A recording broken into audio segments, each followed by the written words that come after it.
ఉమ్మడి వరంగల్ జిల్లాలోని ఐనవోలు శ్రీ మల్లికార్జున స్వామి జాతరకు సిద్ధమైంది. ప్రతి సంవత్సరం సంక్రాంతి ముందు రోజు జాతర ప్రారంభమవుతుంది. తిరిగి ఉగాది రోజున ముగుస్తుంది. ఈ జాతరకు రాష్ట్ర వ్యాప్తంగా భక్తులు తరలివచ్చి స్వామివారికి మొక్కులు చెల్లించుకుంటారు. కోరిన కోరికలు తీరుస్తూ ఆయురారోగ్యాలతో ఉండాలని స్వామివారు దీవిస్తారని ప్రజలు నమ్ముతారు. భక్తులు బోనాలతో వచ్చి పట్నాలు వేసి స్వామివారికి బోనం సమర్పించుకుంటారు. జాతరలో ఎలాంటి అవాంఛనీయ ఘటనలు జరగకుండా పోలీసులు సీసీ కెమెరాలతో పటిష్ట నిఘా ఏర్పాటు చేశారు. జిల్లా ఐనవోలు మల్లికార్జున స్వామి దేవస్థానం గురించి మనం మరిన్ని విషయాలు అడిగే ప్రయత్నం ప్రధాన అర్చకులు ఉన్నారు, అడిగే ప్రయత్నం చేద్దాం. సార్ చెప్పండి, ఈ యొక్క ఐనవోలు మల్లికార్జున స్వామి యొక్క ప్రత్యేకత ఏమిటి? ఐనవోలు గ్రామ వాసాయ శర్వాయ శశిమౌళయ శ్రీమన్ మైలారుదేవాయ శుభదాయాస్తు మంగళం. ఇప్పుడు చెప్పినటువంటి ఈ మంత్రం ఏదైతే ఉందో ఇందులో మైలారుదేవాయ శుభదాయాస్తు మంగళం అనేటువంటి ఆ పదాన్ని మీరు గమనించినట్టయితే మైలారుదేవ అని వస్తుంది. ఇక్కడ మైలారు మల్లికార్జున స్వామి అని పిలుస్తారు.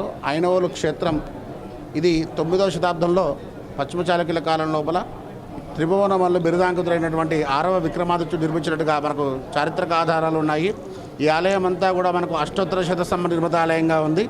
వెనకాల గర్భాలయంలో మూల విరాట్ విగ్రహాలైనటువంటి మల్లికార్జున స్వామి, గొల్లకెదమ్మ, బలిజ మేడాలదేవి విగ్రహాలు, మరియు దానికి ముందు నిర్విరాకార రూపంలో లింగ రూపంలో మల్లికార్జున స్వామివారిని ఇక్కడ కాకతీయులు మళ్ళీ ప్రతిష్ఠ చేశారు. అయితే గర్భాలయంలో మనము స్వామివారిని ముట్టుకొని తరించాలనేటువంటి ఉద్దేశంతోనే కాకతీయులు ముందుగా ఇక్కడ లింగాన్ని స్వామివారి ముందుగా ఇక్కడ ప్రతిష్ఠ చేసినట్టుగా మనం భావిస్తున్నాము.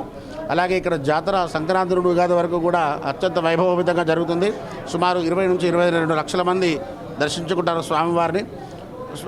భక్తులు ఇక్కడ చెల్లించుకునే మొక్కులు కూడా చాలా గమనిస్తే మనం వింతగా ఉంటాయి. బోనం స్వామివారికి నివేదనగా, అలాగే పట్నం స్వామివారికి అమ్మవారికి నిర్వహించే కళ్యాణంగా, మరియు కోరమీసాలు స్వామివారికి కోరమీసాలు ప్రీతిపాత్రంగా సమర్పిస్తూ ఉంటారు. తర్వాత బండారును సమర్పిస్తారు. అదేవిధంగా శారీరక రుగ్మతలు ఏవైనా ఉన్నా, గర్భదోషాలు ఉన్నా కూడా ఇక్కడ నుండి తీసుకెళ్ళి అదే బండారిని వాళ్ళు మెడిసిన్గా కూడా వాడాలని చెప్పేసి మేము భక్తులకి ప్రసాదంగా ఇస్తుంటాము. అదేవిధంగా ఇంకా మిగతా అవి చూసినట్లయితే ఇక్కడ వచ్చి నిద్రలు చేస్తారు, వరాలు పడతారు స్వామివారికి. వరాలు బట్టి స్వామివారిని వేడుకొని, అయ్యా నాకు కష్టం వచ్చింది తండ్రి అని చెప్పేసి తడిబట్ట స్నానాలు చేసి పొర్లు దండాలు పెడుతూ ఉంటారు. కోడెను కట్టడం ఇక్కడ ఆచారంగా కొనసాగుతూ ఉంటుంది. అలాగే పుట్టు వెంట్రుకలు, సంతానం కలిగిన తర్వాత పుట్టు వెంట్రుకలు ఇవ్వడం కూడా ఇక్కడ మనం చూడవచ్చును. తర్వాత కళ్యాణం కానిటువంటి వాళ్ళు ఇక్కడ మొక్కులు చెల్లించుకొని స్వామివారికి అమ్మవారికి బాసికాలు కడతారు. తదనంతరం వాళ్ళకి కళ్యాణం అయిన తర్వాత ఆ ఇద్దరు దంపతులు వచ్చి క్షేత్రంలో మళ్ళీ స్వామివారి అమ్మవారి కళ్యాణం నిర్వహించడం ఇక్కడ పరిపాటిగా చూస్తూ ఉంటాం మనం.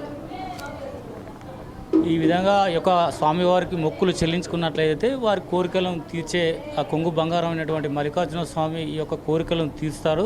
సంక్రాంతి నుంచి ఉగాది వరకు జరిగేటువంటి ఈ యొక్క ఉత్సవాల్లో, బ్రహ్మోత్సవాల్లో భక్తులు అధిక సంఖ్యలో వివిధ ప్రాంతాల నుంచి, వివిధ రాష్ట్రాల నుంచి వచ్చి ఇక్కడ మొక్కులు చెల్లించుకుంటారు. ఇక్కడ మొక్కులు చెల్లించుకున్నట్లయితే ఇక్కడ అనేక రకాలైనటువంటి మల్లికార్జున స్వామి అనేక రూపంలో మనకు దర్శనం ఇస్తూ ఉంటాడు. ఇక్కడ ప్రజలకు అందుబాటులో ఉన్నాడు. అన్ని సౌకర్యాలు ఇక్కడ అన్ని ఏర్పాట్లు చేయడం జరిగింది. ఈ యొక్క మల్లికార్జున స్వామి యొక్క ప్రత్యేకత కాకతీయుల నాటి వాళ్ళు, కాకతీయ రాజులు మళ్ళీ దీన్ని పునఃప్రతిష్ఠించి ఈ యొక్క శ్రేష్టమైన దేవునిగా పిలువబడుతుంది. ఇక్కడ ఉన్నటువంటి భక్తులు ఎక్కువ శాతం ఇక్కడ బోనాలు మరియు వరాలు ఇక్కడ వారు కోరికలు కోరుకుంటారు. ఈ యొక్క కోరికలను తీర్చే కొంగు బంగారైనటువంటి ఈ యొక్క మల్లికార్జున స్వామిని దర్శించుకునే ప్రయత్నం అందరూ చేస్తున్నారు. కాబట్టి ఇక్కడ ఉన్నటువంటి అధికారులు అన్ని ఏర్పాట్లు పూర్తి చేసి ప్రజలకు, భక్తులకు ఎలాంటి అసౌకర్యం కలగకుండా వారికి అన్ని విధాలా ఉండేందుకు, వారికి